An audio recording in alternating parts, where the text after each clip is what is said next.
जैसा कि आप सब लोग जानते हैं कि 1 जुलाई 2024 से नए कानून जो हैं वो लागू हो चुके हैं। अब इसमें क्या है कि जो आईपीसी है उसकी जगह ले ली है बीएनएस ने, और जो सीआरपीसी है उसकी जगह ले ली है बीएनएसएस ने, और साथ में ही जो इंडियन एविडेंस एक्ट है उसकी जगह ले ली है भारतीय साक्ष्य अधिनियम ने।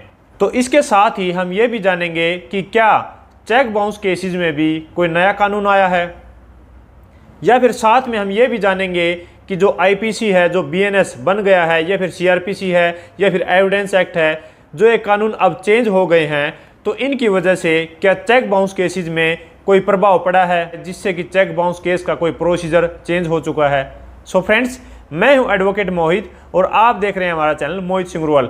अगर आपने ये चैनल अब तक सब्सक्राइब नहीं किया तो चैनल को सब्सक्राइब कर लीजिए, क्योंकि चेक से रिलेटेड बहुत ही बढ़िया कंटेंट इस चैनल पे आने वाला है। सो फ्रेंड्स, बिना किसी देरी के चलिए वीडियो शुरू करते हैं। सो फ्रेंड्स, सबसे पहले हम जानते हैं कि चेक बाउंस केस में या फिर एनआई एक्ट में लास्ट अमेंडमेंट जो है, लास्ट कानून जो है वो कब बदला था। वो बदला था 2018 में। 2018 में जो कानून बदला था, वैसे तो इससे पहले भी काफ़ी बार जो कानून है वो बदल चुका है, लेकिन 2018 का हम इसलिए डिस्कस करेंगे क्योंकि उससे पहले जो भी कानून बदले हैं उसकी अभी हाल फिलहाल में हमें कोई भी ज़रूरत नहीं है, और जो 2018 का कानून है वो हम पर एप्लीकेबल होता है। तो इसलिए हम 2018 के कानून को सबसे पहले डिस्कस कर लेते हैं कि 2018 का कानून जो है वो क्या कहता है। तो 2018 के कानून के हिसाब से मैं आपको सबसे पहले ये बता देता हूँ कि अगर आपको किसी भी एक पर्सन ने चेक दिया है तो उस चेक की जो वैलिडिटी है वो होती है 3 मंथ। अब 3 मंथ कब से काउंट होंगे?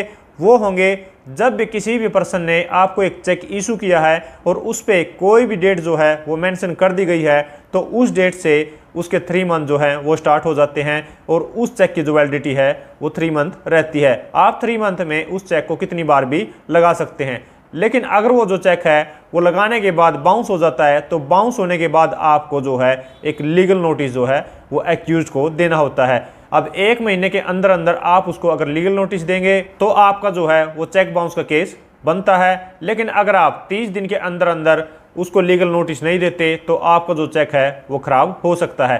अब आपने 30 दिन के अंदर या फिर with in a month accused को लीगल नोटिस जो निकाल दिया है, अब उसके बाद जो है 15 दिन का मैंडेटरी पीरियड है वो आपको वेट जरूर करना होता है कि अगर आपने लीगल नोटिस जो है इशू कर दिया तो इशू करने के बाद आपको 15 दिन का वेट करना होगा कि एक्यूज जो है वो पैसे देगा या फिर नहीं देगा। अगर वो 15 दिन में पेमेंट दे देता है तो कोई दिक्कत है नहीं, लेकिन अगर वो 15 दिन के अंदर पेमेंट आपकी नहीं देता तो उसके बाद जो है अगले विद इन ए मंथ या फिर 30 दिन के अंदर अंदर आप जो है वो चेक बाउंस का केस डाल सकते हैं, या फिर आपको चेक बाउंस का केस डालना होता है। अगर आप 30 दिन के बियॉन्ड जो है वो केस डालते हैं तो उसमें आपको कंडोनेशन ऑफ डिले की एप्लीकेशन लगानी होती है, और ये मेंशन करना होता है कि इस वजह से जो है ये 30 दिन के अंदर मैं केस नहीं डाल पाया, तो आप पर जो है वो फाइन लग सकता है, या फिर जो आपकी एप्लीकेशन है उसको अलाउ भी किया जा सकता है, या फिर अगर आपका जो है जेन्युइन रीजन नहीं होगा तो आपकी एप्लीकेशन को डिसमिस भी किया जा सकता है। तो मैं आपको एडवाइस करूंगा कि आप 15 दिन का वेट करने के बाद नेक्स्ट 1 महीने के अंदर अंदर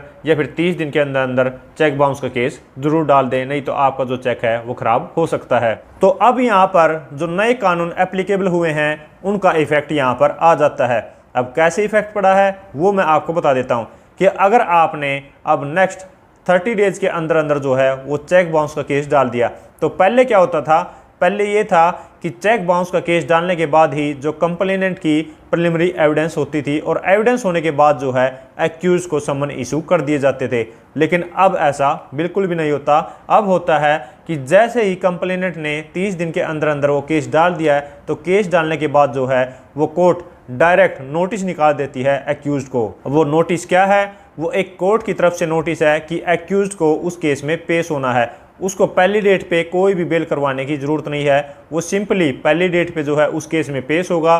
पेश होने के बाद वहां पर जो कंप्लेनेंट है उसकी प्रेजेंस में जो है वो अपना प्रिलिमिनरी एविडेंस कराएगा। तो यहाँ पर एविडेंस कराने के बाद अगर कोर्ट को लगता है कि जो एक्यूज को समन किया जाना चाहिए या फिर एक्यूज को लगता है कि मुझे कोई ऑब्जेक्शन लेना चाहिए, तो वहां पर एक्यूज जो है वो ऑब्जेक्शन ले सकता है या फिर कोर्ट जो है वो एक्यूज को समन कर सकती है। हालांकि एक्यूज जो है वो कोर्ट में प्रेजेंट है और उसके सामने ही वो एविडेंस की जा रही है, तो वहाँ पर अगर कोर्ट को लगता है कि इसको समन किए जाने चाहिए तो कोर्ट जो है एक्यूज को समन कर देती है। अब यहाँ पर एक्यूज को समन होने के बाद अब जो एक्यूज है वो पेश होके उस केस में अपनी बेल कराएगा।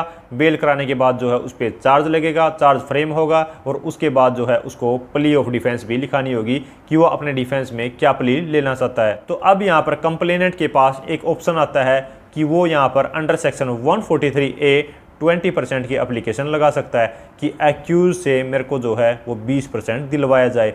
तो यहाँ पर अगर वो एप्लीकेशन अलाउ हो जाती है या फिर डिसमिस हो जाती है तो उसके बाद जो है वो कंप्लेनेंट के पास ये ऑप्शन होता है कि वो अपनी गवाही करवाए। तो कंप्लेनेंट जो है वो अपनी गवाही करवा सकता है और जैसे ही कंप्लेनेंट की गवाही वहाँ पर ख़त्म होती है तो यहाँ पर बारी आती है एक्यूज की। एक्यूज जो है वो अपनी गवाही करवा सकता है और एक्यूज की अगर गवाही जो है वो ख़त्म हो जाती है तो उसके बाद ये जो केस है ये लग जाता है फाइनल आर्ग्यूमेंट्स पे।